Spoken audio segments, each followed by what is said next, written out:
বাংলাদেশ জাতীয় ক্রিকেট দলের খেলোয়াড় নাঈম হাসানকে ডিবি পুলিশের পরিচয় দিয়ে তুলে নিয়ে মারধরের অভিযোগ উঠেছে। এই যে বাংলাদেশ জাতীয় ক্রিকেট দলের খেলোয়াড় নাঈম হাসান, তিনি 14টি টেস্ট ম্যাচ খেলে 48টি উইকেট পেয়েছেন।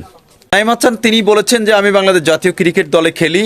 এমন পরিচয় দেওয়ার পরও তার মুখ চেপে ধরে যারা হেনস্থা করেছেন, এটার জন্য তীব্র প্রতিবাদ এবং নিন্দা জানাচ্ছি। সেই সাথে যারা এমন একটা ন্যাক্কারজনক ঘটনা ঘটিয়েছেন তাদেরকে দ্রুত আইনের আওতায় এনে দৃষ্টান্তমূলক শাস্তির ব্যবস্থা করুক। তো বাংলাদেশ জাতীয় ক্রিকেট দলের একজন খেলোয়াড় নাঈম হাসান, তার যদি এই দেশে যদি কোনো নিরাপত্তা না থাকে, তাহলে আমার আপনার অমুকের তমুকের নিরাপত্তা কিভাবে থাকবে বলেন?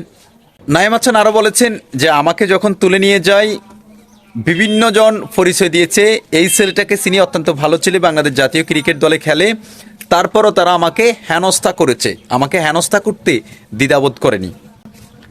দেখেন, আমরা এই দেশের সাধারণ মানুষ চাই, যারা আমরা খেলাপ্রেমী মানুষ আছি, আমরা বিশেষ করে যারা খেলোয়াড় আছেন তাদের প্রতি ভেরি ইমোশনস। কোনো খেলোয়াড়ের যদি ভুল ত্রুটি থাকে সেটা যেমন সোশ্যাল মিডিয়াতে সবাই ভাইরাল করেন, এই যে নাঈম হাসানকে যারা হেনস্থা করেছেন এটাও আপনারা একটু ভাইরাল করবেন। এখন অবধি দেখলাম না ভালো কোনো মিডিয়া এই নিউজটা করতে। এটা আমার কাছে ভীষণ খারাপ লেগেছে ব্যক্তিগতভাবে।